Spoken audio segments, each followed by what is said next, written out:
So hello everyone, কেমন আছো তোমরা সবাই? আজকের ব্লগটা আমার শুরু হলো সকাল থেকে। তো চলো তোমাদের সঙ্গে শেয়ার করি যে আজকে আমি কি করেছি। তো সকালে উঠেই আমার মেন কাজ হলো রান্নাবাড়ি করা, আর আজকে আমার সঙ্গে আমার দিদিও ছিল। আর সাইডে দেখো আমার মা বড় একটা মাছ নিয়ে চলে এসেছে। তো এই মাছটাকে না কচুর নালি দিয়ে মানে রান্না করা হবে। যারা আমার আগের ভিডিওটা দেখেছো তারা জানো যে আগের দিন কিন্তু মা আর দিদি কচুর নালি সবগুলো মানে বেচতে বসেছিল। সো তোমরা যারা যারা ভিডিওটা দেখেছো তারা তারা অবশ্যই জানবে। তো দেখো এইদিকে আমি রান্না করছিলাম, আর সাইডে আমি কিন্তু ভাগনা বসে বসে দেখছে যে আমার কখন রান্না হবে আর সে কখন খাবে। মানে শুধু ভাত না, শুধু মাছই খাওয়ার জন্যও বসেছিল।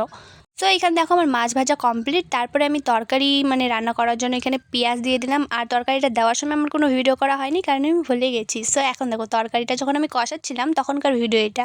সো তারপর আমার রান্নাবাড়ি হয়ে গেলে আমি মুখ ধুয়ে সুন্দর করে এখানে আসলাম। আসার পর খাওয়া দাওয়া করে নিলাম একবারেই। তারপর না আমি প্রজেক্ট করতে বসেছিলাম। আর প্রজেক্ট করার মাঝখানে সাইড থেকে আমার বৌদি এসে আমাকে বললো যে রেডি হয়ে নাও, আমরা একটু নয়াবাজার যাবো শপিং করতে। আমি বললাম কিসের শপিং? তখন আমার বৌদি বললো যে আমার শপিং মানে বৌদির বিয়ের শপিং। সো আমিও রেডি সেডি হয়ে নিলাম। আর চলো তোমাদের দেখাই যে আজকে আমি কী ড্রেস পরেছিলাম। এই দেখো আমরা এই সুন্দর কুর্তিটা পরেছিলাম, যেটা আমার ভীষণই পছন্দের একটা জামা।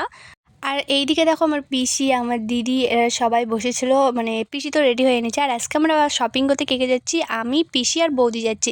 আর এখানে দেখো আমার জুতাটা না ছিঁড়ে গেছে, তোমরা আবার কেউ ভেবো না। আসলে আমি অনেক গরিব হয়ে গেছি, আমার কাছে টাকা পয়সা নেই, তাই আমাকে ছিঁড়ে ওই জুতায় পরে থাকতে হচ্ছে। সো এখানে দেখো আমার বৌদি, পিসি আমরা সবাই মিলে বের হয়ে গেলাম টোটোতে করে। আর এই হচ্ছে আমার বৌদি, আর এনারই জন্য আজকে আমরা শপিং করতে গিয়েছিলাম। আমরা যখন দোকানের মধ্যে ছিলাম মানে কাপড়ের দোকানে, তখন আমার কোনো ভিডিও করা হয়নি। এখানে জুতার দোকানে এসে না আমি একটা ভিডিও করেছি, আর এখানে একটা সোনার দোকানে এসেছিলাম তখন ভিডিও করেছি। এইখান থেকে আমার বৌদির জন্য আমরা নিয়েছিলাম হচ্ছে পলা বাঁধা, যেগুলো মানে এখন নিউ ট্রেন্ডিংয়ে চলছে। সো এই দেখো, আর এটা না আমার ভীষণই পছন্দ হয়েছে, আর আমি এটা পছন্দ করেছি, আর আমার পছন্দ হয়েছে, আমার বৌদিও নিয়ে নিয়েছে। বাস। তোমরা আবার ভেবো না যে এই হারটা আমি নিয়েছি, এটা শুধু আমি গলায় মানে দিয়ে দেখছিলাম যে আমাকে কেমন লাগছে। আর সবাই সাইড থেকে আমাকে বলছে যে তোকে তো খুব সুন্দর লাগছে। আর এই প্রশংসা শুনে আমার যে এত ভালো লেগেছে তোমাকে কী বলবো। সো তারপর দেখো আমরা কতগুলো শপিং করেছি, এত কিছু দেখানো হয়নি। তারপর আমি বাড়িতে চলে এসেছিলাম। সো আজকে ভিডিওটা এই পর্যন্তই।